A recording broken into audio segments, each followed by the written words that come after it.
네, 안녕하십니까. 더불어민주당 전국청년위원장 국회의원 전용기입니다.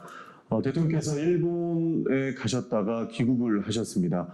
그러나 이렇게 굴종적인 외교의 모습을 보여주셨고, 우리 더불어민주당 전국청년위원회 일동은 참을 수 없는 모멸감을 느끼고 이 대일 굴종 외교에 대한 규탄을 하기 위해서 이 자리에 섰습니다. 그러다 바로 기자회견문을 낭독하도록 하겠습니다. 오늘 참석해 주신 분은 제 왼쪽으로 이현택 전남도당 청년위원장이자 전국청년위원 대변인님 참석해 주셨습니다. 네, 그리고 제 오른쪽으로는 장민수 경기도당 청년위원장님 참석하셨습니다. 그 다음에 이희성 전국청년위원회 대변인님 참석하셨습니다. 그리고 한진희 대변인님 참석하셨습니다. 예, 그러면 바로 윤석열 대통령 대일 구력외교 규탄 기자회견을 시작하도록 하겠습니다. 인터뷰할 내용이 거짓이라고 말씀해 주십시오. 차라리 일본의 한 언론사가 자극적인 기사를 위해 가짜뉴스를 보도한 것이라고 말씀해 주십시오. 당시 국내 언론엔 보도조차 되지 않았던 방일 하루 전인 3월 15일 일본 요미우리 신문그룹 대표이사와 윤석열 대통령이 단독 인터뷰를 하였습니다. 요미우리 신문 대표이사의 강제 징용 문제의 구상권 청구와 재점화 우려에 대한 질문에 윤석열 대통령은 나중에 구상권 행사가 되지 않도록 하는 방법을 검토했고 결론을 내렸다. 그 부분은 걱정하지 않아도 된다. 라고 대답했습니다. 대법원이 2018년 일제강점기 강제징용 사건에 대해 피해자의 손을 들어준 이유는 1965년 한일협정으로 인해 나라의 배상 청구권은 소멸되었지만 개인의 구상권은 유효하다라는 이유였습니다. 대통령이 무슨 권한으로 헌법에 보장된 개인의 자유를 침범하고 제한한단 말입니까? 이어서 윤 대통령은 말했습니다. 정부의 이런 입장, 결론에 따라 변제가 이루어지면 아마 논란은 수습되지 않을까 생각한다. 윤석열 대통령님, 돈을 주면 괜찮을 거라니요. 제정신으로는 들을 수 없는 모멸감을 느꼈습니다.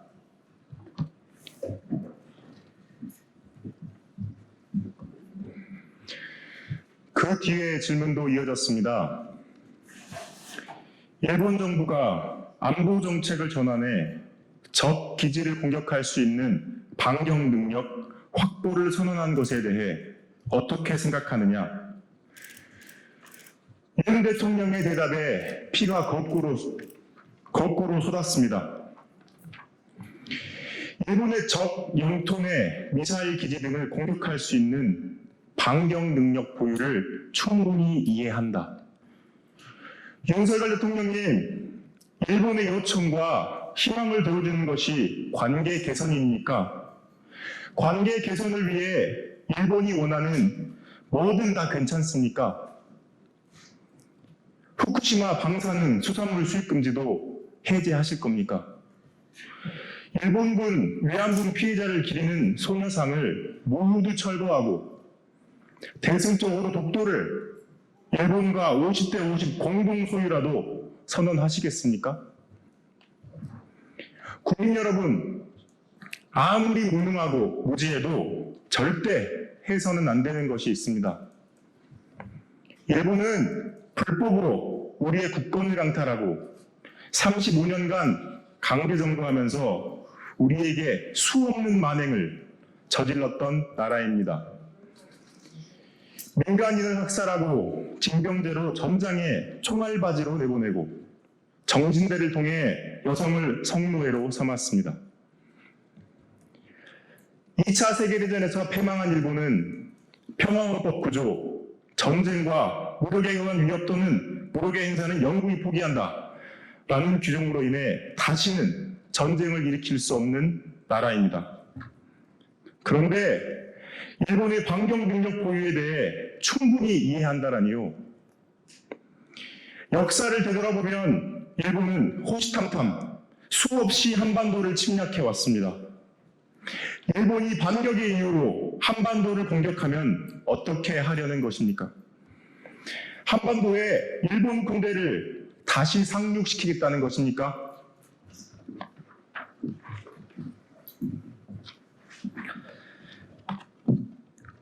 국민 여러분, 이 구력의 외교는 윤석열 정부의 무지에서 시작된 대한민국의 역사적 수치입니다. 일제히 강제징용 피해자는 대한민국에만 있는 것이 아닙니다. 2015년 7월 전범 기업인 구 미쓰비시 광업, 미쓰비시 머티리얼 상무 기무라 히카루는 미국 LA를 찾아 전범 기업으로 과거의 비극에 대해 윤리적인 책임을 통감한다며 미국인 강제징용 피해자에게 사과와 함께 1인당 1만 5천 달러의 배상금을 지급했습니다. 2016년 6월 전범 기업 니스마스 건설은 중국인 피해자 3,765명에게 사과를 하고 총 715억 원의 보상금과 희생자 위령비 5억엔을 기탁했습니다. 대한민국은 뭡니까?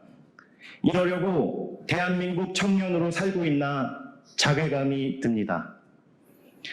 일부에서는 1965년 박정희 정권에서 체결한 한일협정에 따라 청구권이 종료되었다고 말을 합니다.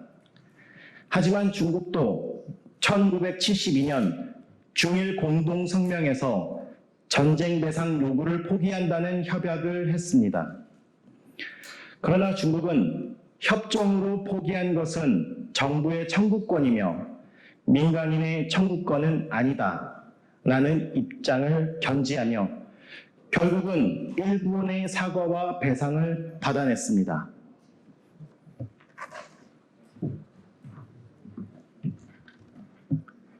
역대 정권의 한일 외교는 정도의 차이는 있었으나 이념을 떠나 역사적인 사실에 기반한 한일 관계의 특수성을 이해하고 있었습니다.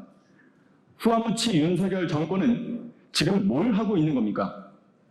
일본은 미국과 중국에게는 사과하고 배상하고 대한민국만 무시하고 있는데 일본에게 넙죽 엎드리는 게 가당키나 한 일입니까?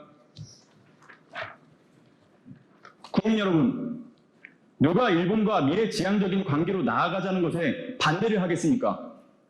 문제는 일본은 여전히 독도를 자기 영토라고 우기고 일본군 위안부 피해자들에게 사과하지 않고 있는데 정부가 우리의 과거를 부정하고 앞으로만 가려고 하는 것입니다.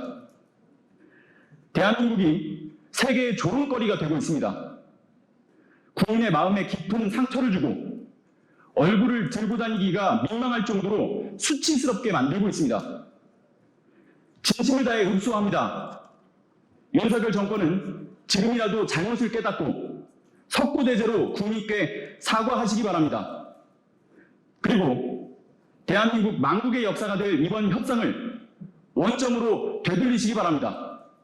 2023년 3월 20일 더불어민주당 전국청년위원회. 네, 이상으로 기자회견문을 낭독을 마치도록 하겠습니다. 감사합니다.